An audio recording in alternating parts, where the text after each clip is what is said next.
Glucose பரிசோதனை செஞ்சு பார்க்க போகிறோம். இதுக்கு 2 மில்லிலிட்டர் குளுக்கோஸ் எடுத்துருக்குறோம். குளுக்கோஸ் கரைசல். இதுக்கு பரடி கரைசல் போட்டு இதை ஒரு சூடான நீர் உள்ள முகவையில் வச்சு சூடாக்கும் பொழுது நிறமாற்றங்களை அவதானிப்பதனூடாக நாங்கள் இதில் ஒரு சர்க்கரைட்டு இருப்பதை அவதானிக்க முடியும். குளுக்கோஸ் இருப்பதை அவதானிக்க முடியும். பாருங்கள், இது குளுக்கோஸ் கரைசல், இது பரடிக் சொல்யூஷன் 2 ml 2 மில்லிலிட்டர் இதுக்குள்ளே ஊற்றிட்டு ரெண்டுமே 2 ml எடுக்கிறோம். இருக்குது இதை இப்போ இது ப்ளூ கலராக இருக்கிறத பார்க்கலாம். இதை நம்ம ஹீட் பண்ணி பார்க்க போகிறோம். இது கலர் மாற்றத்தை நீங்கள் அவதானிக்கலாம்.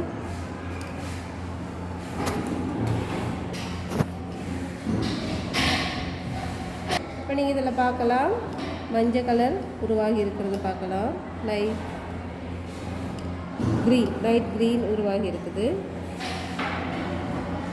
லைட் க்ரீன் உருவாக பார்க்கலாம். தொடர்ந்து அது மஞ்சள் நிறமாக மாறும். மஞ்சள் நிறமாக மாறி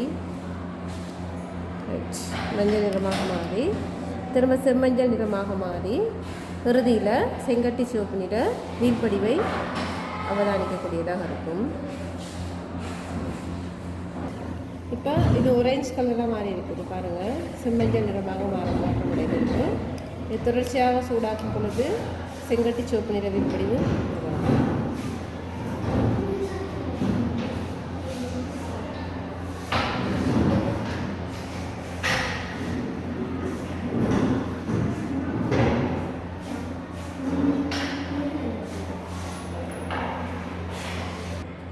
சரி, இப்போ நாங்கள் இதை பார்க்குறோம். இங்கே பாருங்கள், செங்கட்டி சிவப்பு நிற வீழ்படிவு இங்கே உருவாகி இருக்குது. செங்கட்டி சிவப்பு நிற வீழ்படிவு. ஆகவே இது ஒரு குளுக்கோஸ் பரிசோதனை. அதோட இது ஒரு சர்க்கரைட்டுக்குரிய பரிசோதனை. ஒரு சர்க்கரைட்டு கரைசலை எடுத்து அதுக்கு பரடி கரைசல் போடும்போது நீல கலராக இருக்குது. அதை நாங்கள் ஹீட் பண்ணும்போது பச்சை கலராக மாறி திரும்ப பசிய மஞ்சள் நிறத்துக்கு போயிட்டு அடுத்து செம்மஞ்சள், அடுத்து சிவப்புக்கு அடுத்து அந்த சிவப்போடு சேர்த்து இந்த செங்கட்டி சிவப்பு நிற வீழ்படிவும் இதில் உருவாக்கும். ஆகவே இது ஒரு குளுக்கோஸு, அதாவது ஒரு சர்க்கரைட்டுக்குரிய பரிசோதனை முறை.